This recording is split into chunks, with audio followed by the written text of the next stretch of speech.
누가복음 21장 20절로부터 24절까지입니다. 누가복음 21장 20절로 24절.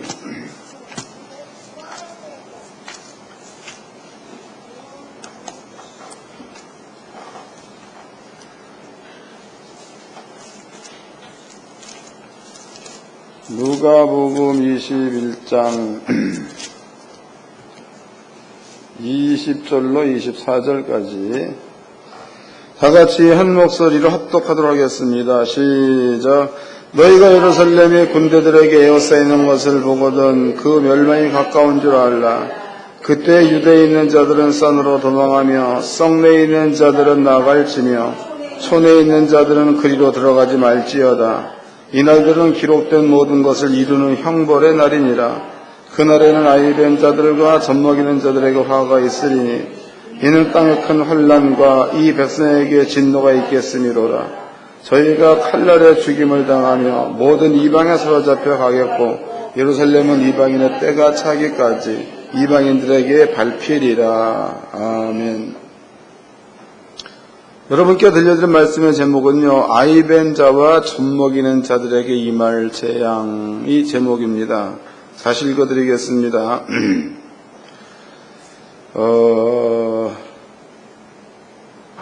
22절입니다. 이날들은 기록된 모든 것을 이루는 형벌의 날이니라. 그 날에는 아이 된 자들과 젖먹이는 자들에게 화가 있으리니 이는 땅에 큰 환난과 이 백성에게 진노가 있겠음이로라 그랬죠. 여러분들이 오늘 깨달아야 될 말씀들은 아이 된 자와 젖먹이는 자들에게 임할 재앙, 이 부분에 대해서 살펴보도록 합시다. 그래서 하나님께 성도님들은요, 이상스러운 말 하는 사람들한테 미혹당하지 말기를 바랍니다. 어떤 사람들은, 어떤 무리들은 이런 얘기를 할 적에 아이 된 자가 누구냐, 그 자들은 목사가 아니냐, 어쩌고 이런 얘기 한다고. 여러분들은 그런 그 이상스러운 말에 미혹당하면 안 되는 겁니다. 그래서 이 부분들을 성경적으로 차근차근 풀어드릴 테니까 마음 가운데 지혜로 꼭 갖고 계시기를 바라고, 또 이제 그러한 그 미혹하는 자들이 떠드는 말이야, 그런 말에 반박할 만한 자료로 마음 가운데 준비해 놓으시기를 바랍니다. 저는 늘 감사한 게 연구원에서 그 목사님도 보면은요, 다른 데서 그 미혹당한 사람들한테 성경 말씀을 차근차근 증거해가지고 그 가운데 빠진 사람들을 건져내는 이런 그 목사님들이 많이 있지요.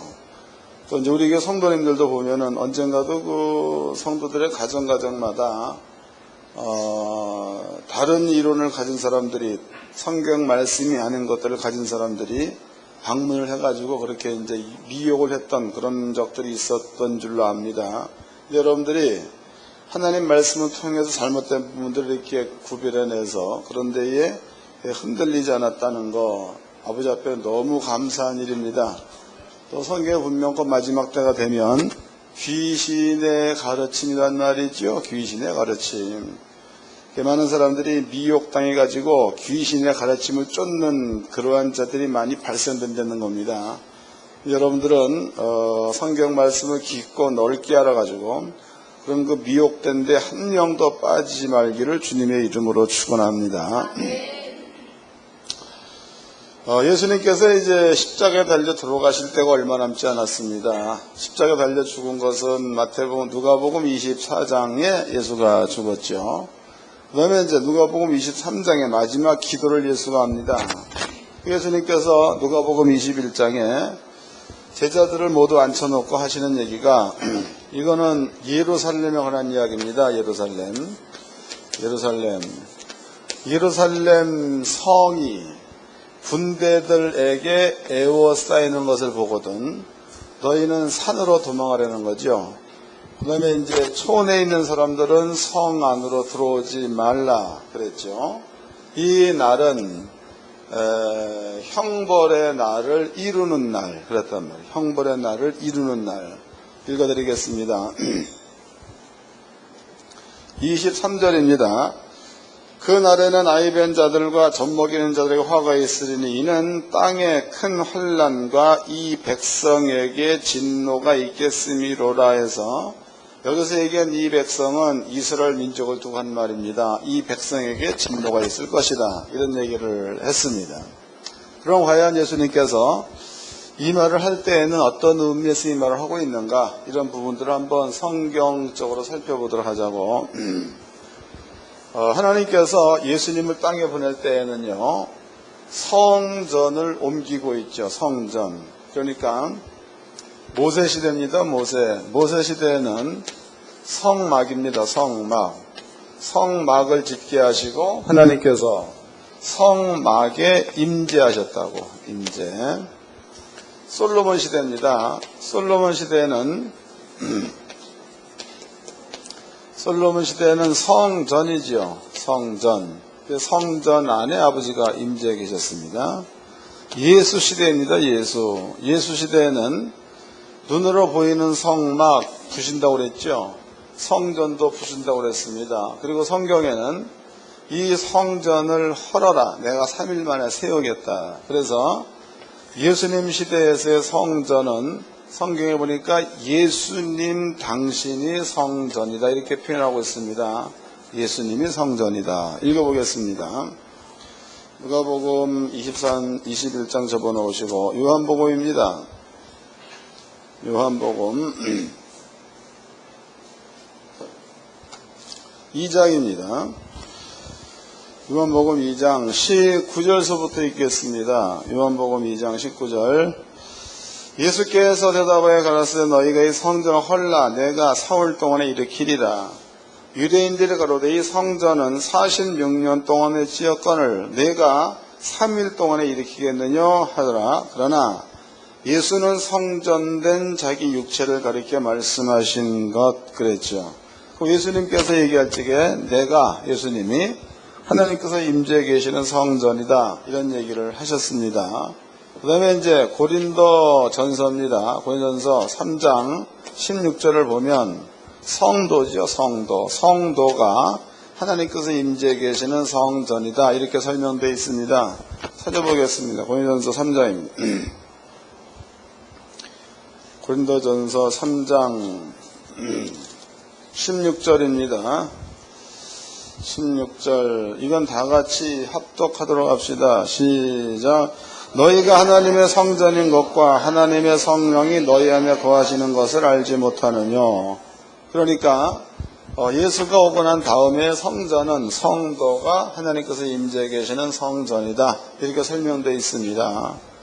그러면은 하나님께서는요 예수님을 성전 삼았다 혹은 성도들을 성전 삼았다. 그러면 구약 성경에 지어놨던 그 성전은 이 성전은 하나님께서 부셔버려야 새로운 성전이 서는 거죠. 구약 성경에 있었던 성전을 그냥 두고 난 다음에는 예수님 성전 될 수가 없는 거고 성도가 성전 될 수가 없다 이 말이에요.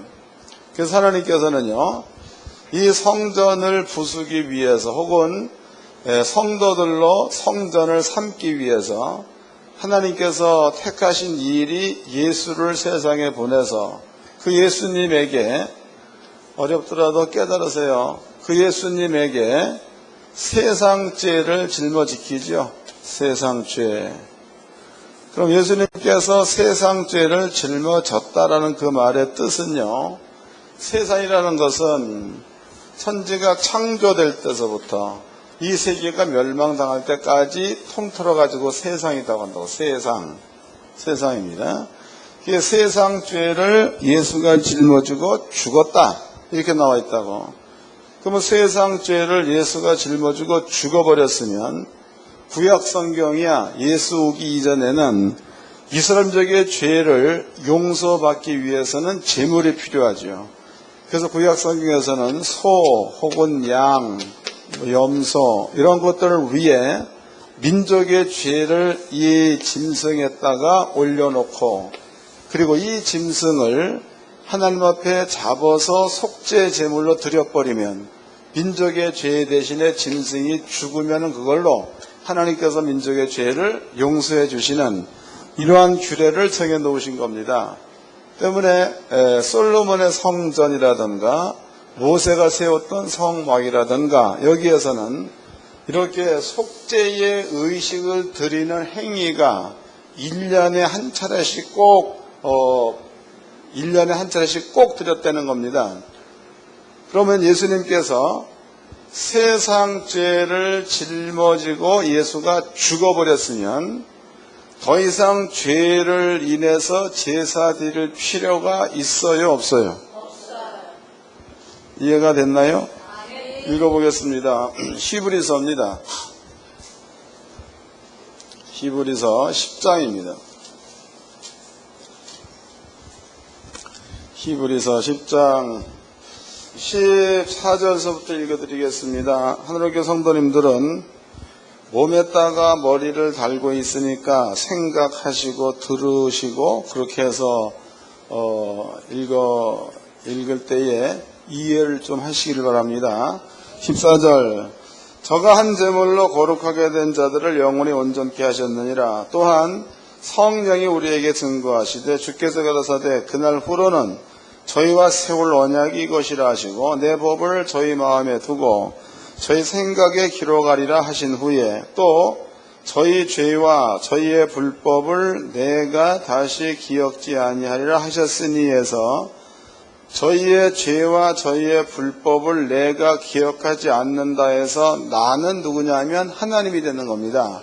하나님께서 저희의 죄와 저희의 불법을 기억하지 않겠다. 왜냐? 이유가 14절에 있죠. 14절 저가 한 제물로 거룩하게 된 자들을 영원히 온전케 하셨느니라 해서 저라는 것은 예수가 한 제물, 영원한 제물로 우리 죄를 가지고 죽었다가 되는 거다고. 이해된 거죠? 예수가 우리 죄를 가지고 죽었기 때문에 하나님께서는 우리 죄와 우리의 불법을 기억하지 않겠다 약속하셨습니다. 17절서부터 다시 읽어드리겠습니다.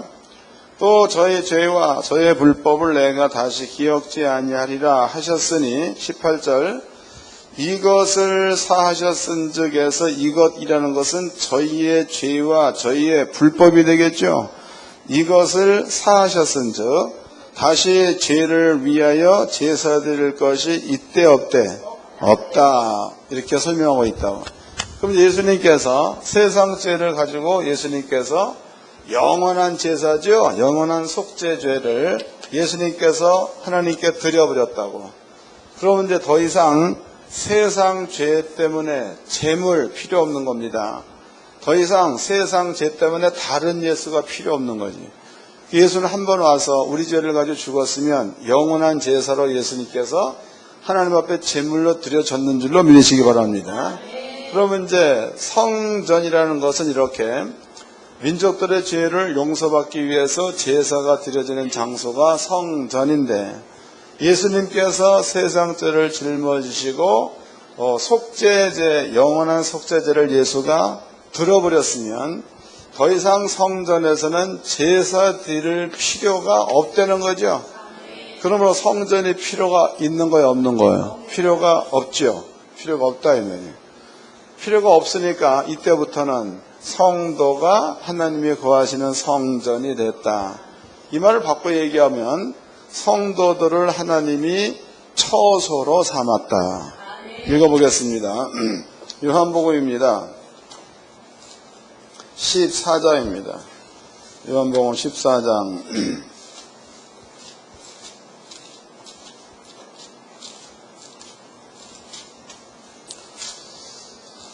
14장 23절입니다.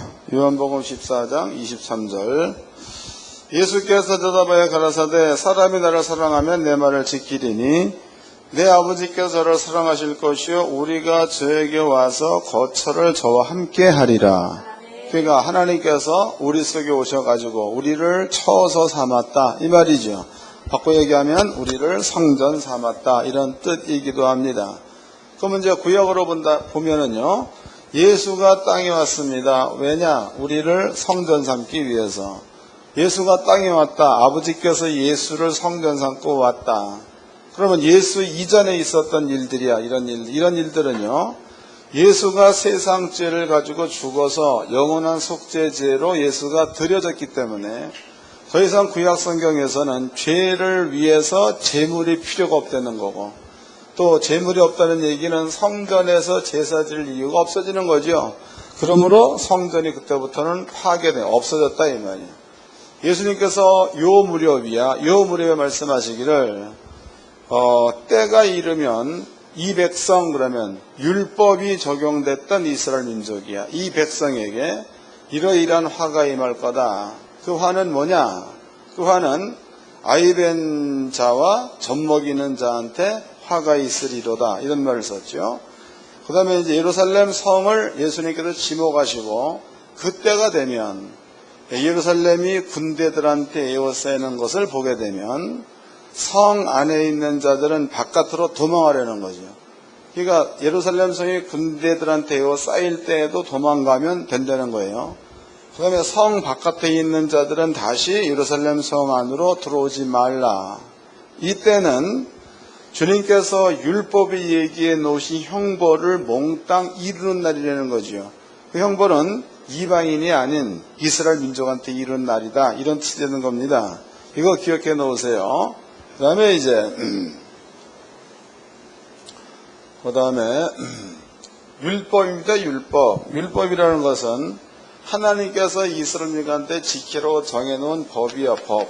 우리나라로 얘기하면 우리나라 법이나 똑같은 거, 율법입니다. 이 율법을 하나님께서 이스라엘민한테 주었습니다. 그리고 율법에 순종하면 내가 너한테 복을 주마. 율법으로 정해놓은 거다고. 반대로 율법에 불순종하면 내가 너희한테 저주를 주겠다. 이런 얘기 해놓은 겁니다. 그럼 여러분들이 복을 받길 원한다. 그러면은 순종하면 복은 자동적으로 온다. 그 뜻이죠. 저주를 받기 원한다. 그럼 불순종하면 저주는 자동적으로 온다. 그런 뜻이 되는 겁니다. 그럼 하나님께서 이스라엘 민족한테 이것을 율법, 법으로다가 주어버렸다. 법으로. 그럼 이스라엘 민족이 만약에 아버지 말씀이 불순종했다. 그러면은 하나님께서 명해 놓으신 저주가 이스라엘 민족한테 이건 그냥 임하는 거다고, 누가 주었다 안 줬다 이런 차원이 아니고, 기계 아시죠? 기계. 여러분들은 그 시계를 다 차고 있을 거네. 지금에 이제 전자시계가 있어가지고 그런데 옛날에는 태엽을 감아가지고 돌렸잖아. 그 태워보면은 이렇게, 이게 톱니바퀴가 있죠?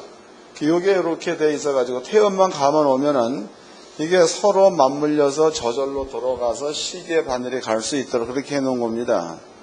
율법이라는 것도 하나님께서 말씀에 순종하면 복이 오고 말씀에 불순종하면 저주를 주겠다라는 것은 하나님께서 이스라엘에게 주어진 말씀이라고, 말씀. 그렇기 때문에 법에 순종하면 복은 저절로 오는 거고, 아버지가 지금 준다 이게 아니에요. 법에 불순종하면 저주는 저절로 오는 겁니다. 아버지가 저주를 준다 그런 게 아니다고. 이해가 된 거예요? 성경을 찾아봅시다. 신명기서 30장입니다. 신명기서 30장.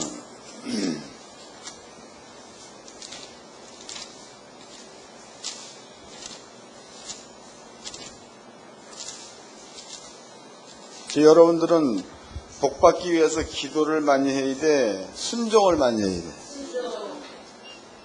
30장 19절에서부터 읽겠습니다. 19절. 내가 오늘날 천지를 불러서 내게 증거를 삼노라. 내가 생명과 사망과 복과 저주를 내 앞에 두었은즉 너와 내 자손은 살기 위하여 생명을 택하고 내 하나님 여호와를 사랑하고 그 말씀에 순종하며 그랬죠. 그 아버지가 한 얘기가, 내가 이제 길이 이렇게 있다고 봅시다. 길. 하나님께서 내가 너희에게 생명과 그 다음에 사망과 그 다음에 복과 그 다음에 저주를 내 앞에다 두었다는 거다가, 앞에. 그러면 이제 이스라엘 민족이 여기서 이제 간다. 그러면은 이 사람이 복을 받으려면은 순종의 길로 가면 복이 그냥 오는 거고, 나는 죽어도 보기 싫다. 그러면 불순종의 자리로 가면 저주가 그냥 오게 돼 있다는 거죠. 네 앞에 두었다. 이해됐어요? 그럼 여러분들 복 받으려면 어디로 가야 되는 거예요? 순종의 길로 가면 복이 저절로 오는 거죠. 여러분들이 우리 한국교회 성도님들이 기도를 참 많이, 세계적으로 또 유명한 게 우리나라다고 기도를 많이 합니다. 기도는 하지 말라는 목사가 절대 아니야. 그런데 기도를 아무리 많이 해도 순종의 자리로 가면서 기도해야 그게 맞는 기도지. 몸뚱아리나 믿음은 불순종하는 자리에 가 있으면서 복 달라 기도한다면 복 안 옵니다. 뭔 말인지 아시겠어요? 여러분들이 복 받기 원한다면 먼저 몸과 마음과 행동이 하나님 말씀에 순종하는 쪽으로 가면서 하나님 약속의 말씀이 속히 이루어지게 주옵소서 이런 기도를 한다면 그러면 그 사람은 틀림없이 복을 받아요. 그런데 여러분들이 불순종하는 자리에 가 있으면서 복 달라고 기도한다면 이것은 틀린 겁니다. 아버지는 당신이 세워놓은 법을 당신 스스로가 깨는 분이 아니에요. 만약에 법을 세워놓으신 양반이 자기의 형편에 따라서 법을 마음대로 바꿔버린다면 신이라고 할 수 없는 거지. 사람과 똑같은 거다. 때문에 하나님은 한 번 세워놓은 법은 무조건 그대로 되게끔 하시는 분이 하나님이기 때문에 신이라고. 사람들은 지네들이 세우는 법을 지네들의 편의에 따라서 뜯어 맞춰버리죠. 그래서 나타난 그 말들이 법이라는 것은 코에 걸면 코골이, 입에 걸면 입거리 뭐 그런 얘기 하잖아. 그렇지만은 신께서 만들어 놓은 법은 그런 법이 아닙니다. 하나님께서 말씀하시기를 너네들이 복을 받기 원하느냐? 그러면은 순종의 길을 택하라. 너네들이 저주를 받기 원하느냐? 그러면 불순종의 길을 택하라. 네 앞에 욕을 두었은즉 살기 위해서 생명을 택하건 죽기 위해서 저주를 택하건 이것은 너에게 달려있다. 다시 읽어보겠습니다. 19절입니다. 내가 오늘날 천지를 불러서 너에게 증거를 삼노라. 내가 생명과 사망과 복과 저주를 내 앞에 두었은즉 너와 내 자손이 살기 위하여 생명을 택하고, 그러니까 지금 기도해서 복을 받으라 이 말이 아니잖아요. 복의 길로 가면 복은 오게 돼 있다는 거죠. 이렇게 하나님께서 신명기에서의 얘기해 놓은 겁니다. 그럼 이것은요, 이스라엘 민족의 나라가 세워지면서부터 이스라엘 민족이 그 나라가 멸망당할 때까지는 이건 아버지가 세워놓은 법이기 때문에 그대로 적용되어져야 맞다는 거지. 기억해 놓으세요. 그 다음에 이제 28장입니다. 신명기 28장 15절 읽겠습니다. 신명기 28장 15절. 내가 만일 내 하나님 여호와의 말씀에 순종하지 아니하여 내가 오늘날 내게 명하는 그 모든 명령과 규례를 지켜 행하지 아니하면 이 모든 저주가 내게 임하고 내게 미칠 것이니, 그 말씀이 불순종하면 다음과 같은 저주가 임한다 그랬죠. 자, 넘어가서 53절입니다. 53절 52절서부터 너네가 만일 아버지의 말씀에 불순종한다 그러면 그들의 전국에서 내 모든 성읍을 애워싸고 내가 우려하는 바 높고 견고한 성벽을 다 헐며 내 하나님 여호와께서 내게 주시는 땅의 모든 성읍에서 너를 애워싸리니 내가 대적에게 애워싸이고 맹렬히 쳐서 곤란케 함을 당하므로 내 하나님 여호와께서 내게 주신 자녀고 내 몸의 소생의 고기를 먹을 것이니라 해서, 그러면 이제 너네들이 주의 말에 불순종한다 그러면은요, 성을 대적이 에워싸는 일이 발생된다는 거죠. 그 다음에 이제 대적이 에워싸고 있는 시간이 길어가지고 이 성 안에서 네 자식을 잡아먹을 거다라고 나와 있다고. 자식. 읽어보겠습니다. 다시 53절입니다. 내가 대적에게 에워싸이고 맹렬히 쳐서 곤란케 함을 당하므로 내 하나님 여호와께서 내게 주신 자녀고 내 몸의 소생의 고기를 먹을 것이라. 너희 중에 유순하고 연약한 남자라도 그 형제와 그 품의 아내와 그 남은 자녀를 질시하여 자기의 먹는 그 자녀의 고기를 그 중 누구에게든지 주지 아니하리니 이는 내 대적이 내 모든 성읍을 에워싸고 맹렬히 쳐서 너를 곤란케 함으로 아무것도 그에게 남음이 없는 용고일 것이며 또 너희 중에 유순하고 연약한 부녀 곧 유순하고 연약하여 그 발바닥으로 땅을 밟아보지도 아니하던 자라도 그 품의 남편과 그 자녀를 질시하여 그 다리 사이에서 나온 태와 자기의 낳은 어린 자식을 가만히 먹으리니 이는 내 대적이 내 생명을 에워싸고 맹렬히 쳐서 곤란케 함으로 아무것도 얻지 못함이니라 그랬다고. 그러니까 엄마가 아기를 몰래 난다는 거죠. 그리고 누가 볼까봐 그 아기를 얼렁 잡아먹는다 이 말이다고. 요 말은 하나님 말씀에 불순종하면 너희에게 이러이러한 일들이 있을 것이다 라고 얘기해 놓은 거니까, 만약에 이스라엘 민족이 아직까지는 이런 일들이 겪지 않았다고 그래도 이네들이 하나님 말씀에 불순종하는 절에 머물러 있으면 이런 그 엄청난 저주가 그들 가운데에 임한다는 뜻이 되겠죠. 그런 것들이다고. 근데 구약 성경 역사적으로 보았을 때에 실제로 이런 일들이 적용된 때가 있었다고. 읽어보겠습니다. 열왕기 하 6장입니다.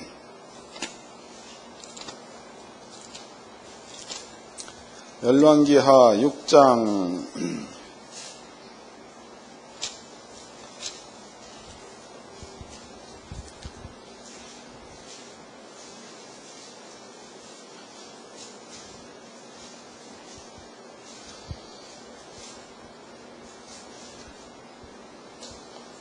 24절서부터 읽어드리겠습니다. 열왕기하 6장 24절. 이후에 아람 왕 베나닷이 그 온 군대를 모아 올라와서 사마리아를 에워싸니 아람 사람이 사마리아를 에워싸므로 성중이 크게 줄여서 나귀 머리 하나에 은 80세겔이요 합분 때 4분의 1값에 은 5세겔이라. 그러니까 아람 나라 군대가 사마리아 성을 에워쌌다는 겁니다. 먹을 게 없어가지고 나귀 머리 하나에 은 80세겔, 합분태 4분의 1 값에 은 5세겔. 합분태라는 것은 비둘기 똥을 말합니다. 그런 것들이 은 5세겔에 팔릴 만큼 먹을 게 없다. 그 다음에 27절입니다. 26절. 이스라엘 왕이 성 위로 통과할 때에 한 여인이 외쳐 가로되 나의 주 왕이여 도우소서. 왕이 가로되 여호와께서 너를 돕지 아니하시면 내가 무엇으로 너를 도우랴? 타작 마당으로 말미암하겠느냐? 포도주 틀로 말미암하겠느냐? 또 가로되 무슨 일이냐? 여인이 대답하되 이 여인이 내게 이르기를 내 아들을 내라. 우리가 오늘날 먹고 내일은 내 아들을 먹자 하매 우리가 드디어 내 아들을 삶아 먹었더니 이튿날에 내가 이르되 내 아들을 내라 우리가 먹으리라 하나 저가 그 아들을 숨겼나이다. 왕이 그 여인의 말을 듣고 자기 옷을 찢으니라 해서, 그럼 보니까 실제적으로 사마리아 성입니다. 사마리아 성에 아람 나라 군대가 에워싸고 있었죠. 이 성 안에 먹을 게 없습니다. 그때 여자 둘이서 오늘은 네 자식 잡아먹자. 네 자식 다 먹고 나면은 다음 날에는 내 자식 잡아먹자. 합의를 봤다는 겁니다. 그래서 한 여자의 자식을 먼저 잡아먹은 겁니다. 그 다음에 이제 그러면은 내일은 네 자식을 잡자. 그러니까 여자는 얘기가 나는 죽어도 못하겠다. 그러니까 이 문제를 가지고 왕한테 시비를 가려달라고 재판을 요청한 건이다. 이 사건이. 여러분들이 모세 시대입니다. 모세 시대. 이스라엘 여기까지도 나라를 얻기 이전이야. 광야에서 하나님 하신 말씀이 너네들이 말씀에 순종하면 복을 얻을 거다. 말씀에 불순종하면 저주를 얻을 거다 해서, 그럼 지금 북이스라엘 왕국의 당시로 왕은 아합 왕의 아들 여호람이죠. 그러니까 아합 왕은 이세벨과 함께 바알을 섬겼던 왕, 아세라를 섬겼던 왕. 그리고 여호와의 선지를 몽땅 죽였던 왕입니다. 그 아들이 왕이 됐다고. 그 아들 역시도 하나님의 뜻대로 나라를 다스리는 것이 아니라 이방의 그 신들을 섬기는 이러한 짓을 했던 사람이 여호람 왕입니다. 하나님께서 성경대로 그 나라 가운데에 이루어지게 하셔가지고 이렇게 자식을 잡아먹는 저주의 말에 기록해 놓는 것과 똑같은 말씀이 사마리아 성 가운데 그대로 적용되도록 나타났다는 거지요. 이해가 된 건가요? 그런 겁니다. 그렇다면요, 이것은 하나님이 세우는 법이니까 모세 때에 이런 일이 없다. 여기도 보니까 여호람 시대에 이런 일이 있었다. 그렇다면은 그 다음 세대에도 하나님이 정해놓은 법이기 때문에 이런 일들은 적용되어져야 맞는 거죠. 이건 아버지가 지금 내가 저주를 주겠다 이게 아니고 불순종하면 이러한 저주가 임하겠다고 얘기해 놓은 거니까 이거는 저절로 자동적으로 오게 되어 있는 일이라는 겁니다.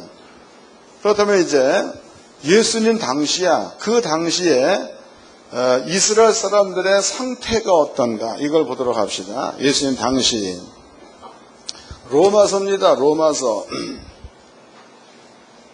3장입니다. 로마서 3장 9절서부터 읽겠습니다. 로마서 3장 1절에 1절 3장 1절 그런즉 유대인의 남이 무엇이며 할례 유익이 무엇이며 범죄 많으니 첫째는 저희가 하나님의 말씀을 맡았음이니라. 유대인들이 낳았다는 얘기는 아버지 말씀을 맡았다는 거죠. 그 유대인들 이스라엘 민족은 하나님 말씀을 맡았다 그랬으니까 그럼 아버지께서 모세 시대 해놓은 율법이야. 그 율법을 이스라엘 백성들이야 유대인들이 이 율법을 맡았다는 겁니다. 맡았다 이 말이에요. 맡았다는 그 말은 이네들이 율법에 순종하면 복이 임한다는 뜻, 율법에 불순종하면 저주가 임한다는 뜻, 이런 모든 것들을 유대인들이 맡았다는 겁니다. 유대인에 적용된다 그런 뜻이 되는 거다. 그 밑에 읽어보겠습니다. 10절입니다. 10절 기록한 바 의인은 없나니 하나도 없으며 깨닫는 자도 없고 하나님을 찾는 자도 없고 다 치우쳐 한 가지로 무익하게 되고 선을 행하는 자가 없나니 하나도 없도다. 저의 목구멍은 열린 무덤이요 그 혀로는 속임을 베풀며 그 입술에는 독사의 독이 있고 그 입에는 저주와 악독이 가득하고 그 발은 피 흘리는 데 빠른지라 파멸과 고생이 그 길에 있어 평강의 길을 알지 못하였고 저희 눈앞에 하나님을 두려워함이 없느니라 함과 같으니라 해서 그럼 예수님 당시에 이스라엘 민족 사람들은 사도 바울이 얘기할 적에 이러한 형편 가운데 있었다는 거죠. 의인은 없나니 하나도 없도다. 유대인들은 하나님 말씀을 맡은 자들이니까 하나님 아는 자가 되어서야 맞는 거죠. 하나님을 아는 자도 없고 하나님을 찾는 자도 없고 다 무익해서 이방인과 똑같다는 거다. 그러면 이러한 상태에서 하나님께서 법으로 정해놓으시기를 너네들이 말씀에 불순종한다면 이러이러한 저주가 임할 거다라고 모세 시대의 법으로 제정해 나와버렸으니까 유대인들한테 이러한 그 저주가 임하지 않아야 되는 거예요. 임해야 맞는 거죠. 그래야 율법에 마치 완성이 되는 겁니다.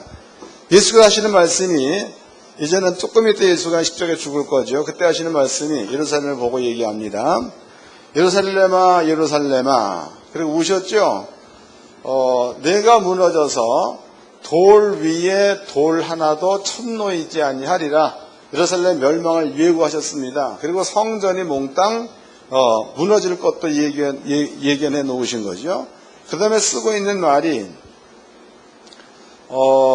젖먹이는 자와 아이벤 자한테 화가 있으리로다 해서 이 말은 예수님께서 영감 받아서 한 말이야. 구약의 율법을 그대로 얘기한 거예요.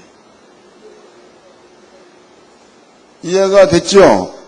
이미 아버지가 법으로 정해놓으신 그 말을 당시로 사도 바울이 얘기하기를 의인은 없니 하나도 없도다. 하나님을 아는 자도 없고 하나님을 찾는 자도 없다. 이렇게 됐을 경우에는 율법대로라면 아버지 말씀에 불순종한 자여 아버지 말씀에서 떠나 있는 이러한 자들이기 때문에 대적이 에워싸는 일들이 있을 것이며 그리고 자식을 잡아오는 사건이 있을 것이며 이렇게 얘기해 놨으니까 성경대로라면 그 일들은 하나님이 세우는 법이기 때문에 유대인들한테 그대로 적용되어져야 맞다는 거죠. 그럼 예수께서 얘기하실 때에 그날에 젖 먹이는 여자, 그 다음에 아이 뵌 여자한테 화가 있으리로다 라고 해놓은 그 말은 예수님께서 영감 받아가지고 한 말이 아니고 이미 율법에 얘기해 놓은 것을 예수님께서 그대로 말씀하신 것 뿐이라는 거죠. 이해가 된 거죠? 그리고 이제 AD 70년 경입니다. 그때에 로마의 장군 디투스가 쳐들어오죠. 쳐들어와가지고 예루살렘 성을 무려 2년 가까이 에워싸고 있었습니다. 이것은 여러분들이 구약과 신약 성경 뒤에 기록한 요세푸스라는 서가 있으면 이슬람 역사서죠.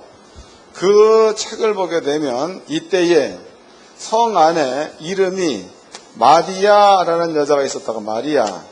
이스라엘 나라는 마리아라는 이름을 가진 여자가 많지요. 이 여자가 성 안에 들어와 있을 때에 로마 군들이 여기에서 에워싸고 있는 겁니다.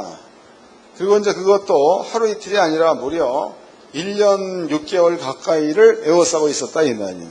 그때 이제 이 성 안에 먹을 것이 하나도 없는 겁니다. 그리고 예루살렘 성 안에는 우리로 얘기한다면 독립군 같은 자들, 성경은 열심당원입니다. 유대인들이 군인을 조직을 해요. 군대. 그러니까 로마 사람과 싸울 만한 군인들을 조직을 하죠. 근데 군인들이 성 안에 있다고 해도 이네들도 백성들만 먹을 것이 없는 게 아니고 군인들도 먹을 것이 없는 겁니다. 근데 군대들은 뭔가를 요구할 만한 뭔가 있는 거다고. 우리는 군인이다. 먹을 걸 줘야 싸울 것 아니냐. 명분이 있는 거죠. 그래서 군인들이 성 안에 있는 모든 사람들의 집을 날마다 뒤져가지고 쌀도 다 빼앗아가고 또 고기도 몽땅 다 빼앗아가고 그래서 그네들이 간신히 이제 군인으로서의 명목을 유지하고 있는 겁니다. 그런데 이제 이 마리아는 그 여자가 이 군인들을 와가지고 달마다 먹을 걸 달라고 얘기하고 또 이제 약탈해가고 그러니까 이제 지겨운 거죠. 지겨운 거. 먹을 것도 없는 거고. 근데 그 여자가 길르던 자식한테 얘기합니다. 얘야, 내가 너무나 배가 고프다. 내가 너를 잡아먹어야 되겠다. 이 이야기는 후대까지 이어져 가지고 유대인들 가운데서 큰 증거가 되도록 해야 되겠다. 그래서 그날 저녁 때에 여자가 자기의 자식을 잡아가지고 먹습니다. 그게 반을 딱 잘라가지고 불에다 구워서 먹었죠. 그날도 열심당원들이 이제는 먹을 것을 찾기 위해서 뒤지는 겁니다. 싹 뒤졌죠. 그러다 보니까 마리아의 집 옆에 왔더니 고기 굽는 냄새가 나는 거지. 그래서 가가지고 여자한테 고기를 달라 그랬다고. 그 여자가 고기 없다라고 얘기했죠. 열심당원들이 분명히 고기 굽는 냄새가 나는데 왜 고기가 없다고 얘기하느냐. 그 여자가 정 그렇게 고기를 먹고 싶느냐. 그랬더니 군대들이 먹고 싶다. 달라. 얘기했습니다. 그 여자가 그러면은 고기를 주마. 그 고기를 가지고 나온데 보니까 아이의 시체지. 그게 반은 잘라 먹고 반은 남아있는 거예요. 그것을 유대인들의 군인들한테 내어줬습니다. 군대들이 그것을 보자마자 자기 옷을 찢지요. 엄청난 재앙이로다. 요 사건이 있고 난 그 다음서부터 로마의 군대들이 너네들이 거기에서 투항해서 나오면은 그러면 살려주겠다. 그래서 요 주변에다가 텐트를 딱 쳐놨습니다. 딱 쳐놓고 그건 이제 유대인들이 탈출해서 나오면 그냥 이네들이 수용소를 만들어 놨다고. 근데 유대인들이 예루살렘 성원에서 탈출해가지고 로마 진영까지로 오는 데에 그냥 오는 게 아니고 돈이야 돈, 금화 이런 것들을 먹어서 위에다가 담고 나간 거죠. 그런데 로마인들이 유대인들이 자기네 텐트로다가 수용소로다가 들어오기만 하면 똥을 화장실에다 보는 게 아니고 똥을 이런 그 집 주변 천막 주변에 똥을 보고 똥을 자꾸 뭘로 찾는 거다고 자꾸 뒤적뒤 하는 겁니다. 로마 군인들이 보니까 너무 이상한 거야. 그래서 봤죠. 뭐 하나 봤더니요. 똥 속에서 금화를 금화를 치내고 있는 거죠. 이것을 이제 로마인들이 본 겁니다. 그 로마인들이 유대인들이 탈출해서 나오면은 막바로 잡아가지고 수용소에 집어넣는 게 아니고 산채로 배를 갈르죠. 거기에서 금화를 뽑아내는 일을 하게 되죠. 이런 그 엄청난 사건들이 AD 70년경에 실제로 일어났던 얘기죠. 그리고 이네들이 마지막에 점령당해버리고, 그리고 여기서 도망간 자들이 이스라엘 땅에 가면 마사다라는 데가 있다. 마사다, 큰 성입니다. 그 성으로 도망갔다고 대략 한 1,몇백 명이 도망갔습니다. 더 이상 살 재간이 없으니까 그 1,몇백 명이 그럼 우리가 전부 다 자결하자 이래가지고 1,000명 같으면 500명씩 나눠가지고 칼을 잡죠. 칼 잡아가지고 서로 목을 잡고 찔른 거예요. 그 500명 죽었지. 250명 나오면 또 칼을 잡고 또 찔른 겁니다. 250명 죽었지. 또 이 150명 나오면 그거까지 또 칼. 그래가서는 한 10명 살았을 때에, 그때에 로마 군인들이 토성을 싸가지고 넘어 들어와가지고 그때 살아남은 자가 10명밖에 없고 나머지 몽땅 다 죽었다. 그리고 그 사건 이후에 이스라엘 그 나라가 전 세계로 다 흩어 나가다가 아주 없었다. 싹 없어버린 거죠. 그리고 그 나라가 다시 세워진 것은 1945년도인가 8년도 그때에 이스라엘이 다시 세워졌다 이 말이에요. 성경대로 된 겁니다. 그러므로 누가복음 21장에 나와 있는 아기 벤 자들과 젖먹이 자들 화가 있을 찐저 이 말은 마지막 때 있어질 일이 아니에요. 이미 AD 70년경에 예수가 죽은 것은 33년경에 죽으셨죠. 그때에 예언해 놓은 그 얘기가 AD 70년경에 예루살렘 성에 그대로 이루어진 사건이 되는 거다고. 여기다 대고 무슨 비유를 들어가지고 아기를 뵌 것은 어쩌고 목사고 이런 얘기 곤란해. 이해가 된 거죠? 이제 본문으로 가봅시다. 본문 누가복음입니다. 21장입니다. 20절서부터 읽어드리겠습니다. 누가복음 21장 20절. 너희가 예루살렘의 군대들에게 에워싸이는 것을 보거든 그 멸망이 가까운 줄 알라. 그때에 유대에 있는 자들은 산으로 도망할지며 성내에 있는 자들은 나갈지며 촌에 있는 자들은 그저 들어가지 말지어다. 그날들은 기록된 모든 것을 이루는 형벌의 날이라.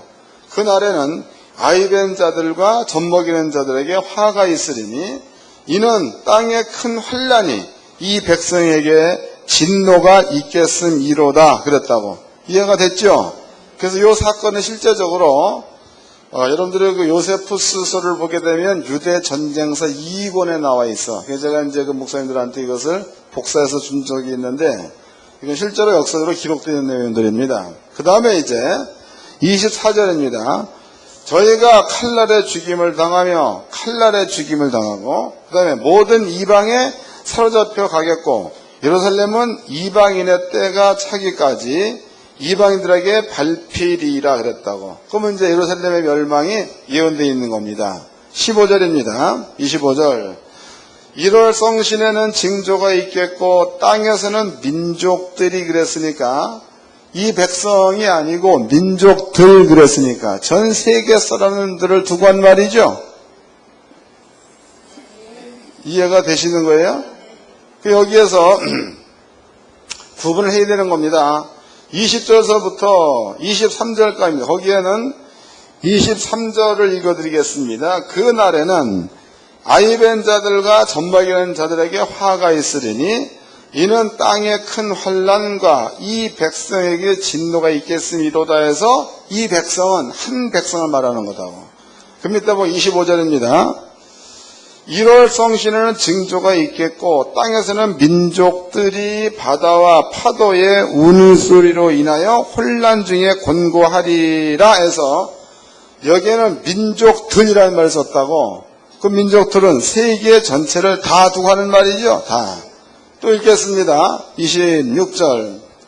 사람들이 세상에 임할 일을 생각하고 무수함으로 기절하니 이는 하늘의 권능들이 흔들리겠음이니라 해서 그러면 이제 민족들이 땅에 임한 일이 어떠한 일이라는 거 안 되는 거야, 민족들이.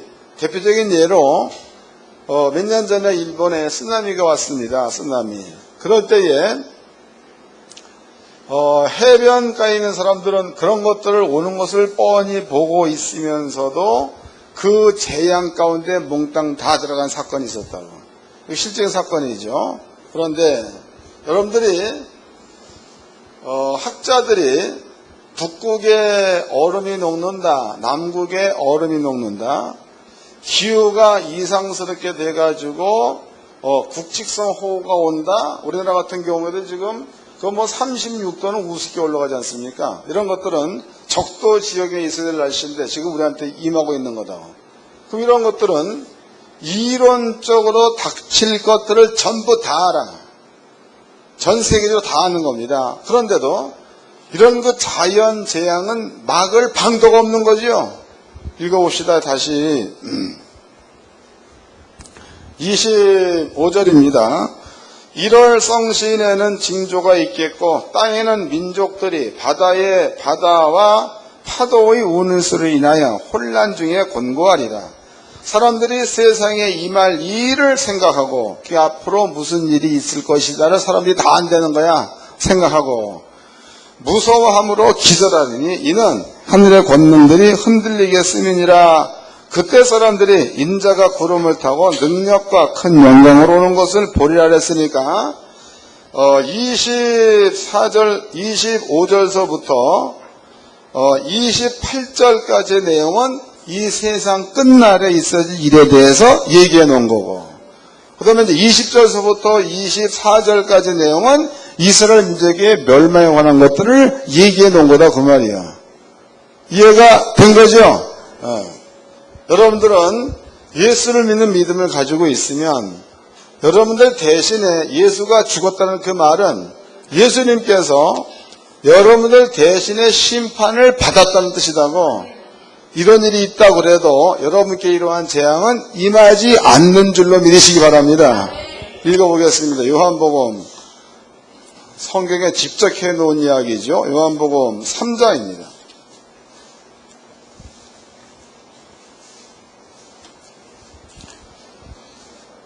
요한복음 3장 16절서부터 읽겠습니다. 요한복음 3장 16절. 하나님의 세상을 이처럼 사랑하사 독생자를 주셨으니 이는 저를 믿는 자마다 멸망치 않고 영생을 얻게 하려 하심이니라. 하나님이 그 아들을 세상에 보내신 것은 세상을 심판하려 하심이 아니요 저로 말미암아 세상이 구원을 받게 하려 하심이라. 18절. 저를 믿는 자는 심판을 받지 아니하는 것이요 믿지 아니하는 자는 하나님의 독생자의 이름을 믿지 아니하므로 벌써 심판을 받은 것이니라. 이 말씀에서 예수를 믿는 자들은 심판이 있다는 거 없다는 거예요? 없다. 왜 그런 거예요? 예수가 세상 죄를 가지고 이미 심판을 우리 대신에 받았기 때문에 예수님 여러분들한테는 심판이 없는 줄로 믿으시기 바랍니다. 여러분들이 마지막 때에 여러분들이 무슨 의의 심판이다, 행위의 심판, 이런 이상한 얘기 듣지 말고, 여러분께 임할 심판은 예수가 이미 짊어지고 심판받았다는 사실을 믿으시기 바랍니다. 마지막 세상의 심판이 이를 그때 여러분들은 어디가 있어야 맞느냐? 아버지 앞에 다 가 있어야 맞는 거예요. 읽어보겠습니다. 계시록입니다. 7장.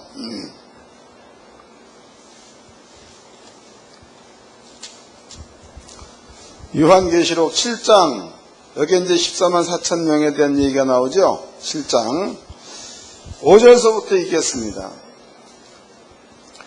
유다 지파 중에 인맞은 자가 1만 2천이요 루벤 지파 중에 1만 2천이요 갓 지파 중에 1만 2천이요 아셀 지파 중에 1만 2천이요 납달리 지파 중에 1만 2천이요 므낫세 지파 중에 1만 2천이요 시므온 지파 중에 1만 2천이요 레위 지파 중에 1만 2천 이사갈 지파 중에 1만 2천이요 스불론 지파 중에 1만 2천이요 요셉 지파 중에 1만 2천이요 베냐민 지파 중에 인맞은 자가 1만 2천이라. 그러면 이제 땅에서 이스라엘 민족한테 지금 인을 치고 있는 거다. 인. 9절입니다. 2일 후에 내가 보니 각 나라와 족속과 백성과 방언에서 아무나도 능히 셀 수 없는 큰 무리가 흰옷을 입고 손에 종려가지를 들고 보좌 앞과 어린 양 앞에 서서 그랬단 말이에요. 그러니까 여러분들은 마지막에 그 복음이 들어갈 나라는 이스라엘 민족이니까 그건 로마서에 기록되어 있는 이야기죠. 이스라엘 민족한테 복음화되기 이전에 여러분들은 어디가 있어야 된다는 거예요? 맞아요?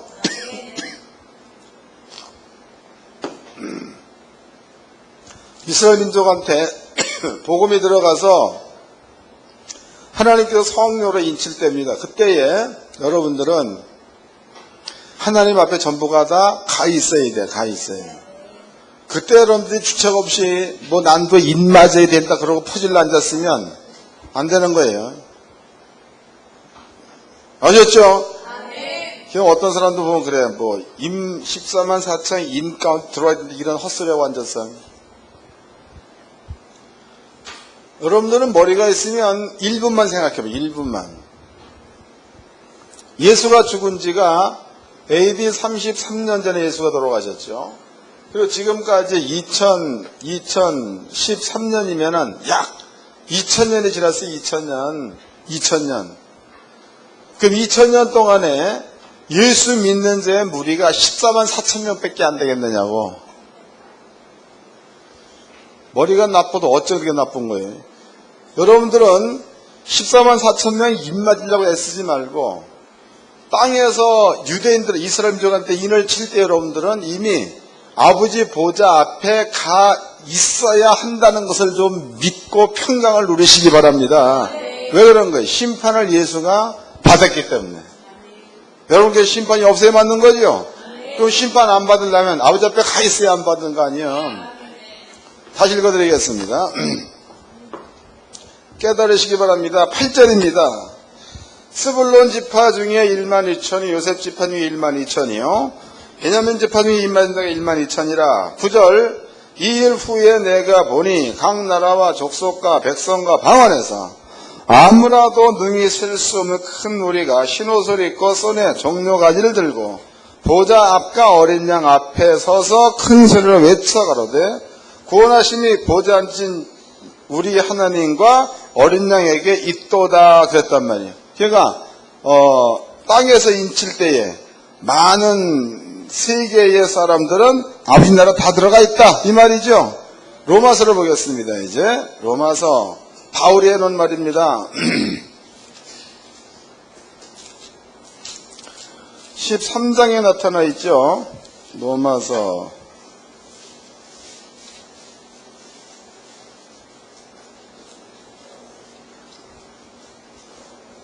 11장이네. 로마서 11장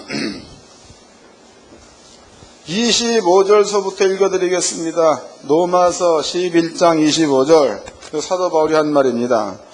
형제들아 너희가 스스로 지혜에 있다 함을 면키 위하여 이 비밀을 너희에게 모르기를 내가 원치 아니하노니 이 비밀은 이방인의 충만한 수가 들어오기까지 이스라엘의 더러는 완악하게 된 것이라 해서 이방인의 충만한 수가 들어오고 나면은 그때야 비로소 이스라엘 민족한테 복음이 증거됐다. 그 뜻이죠?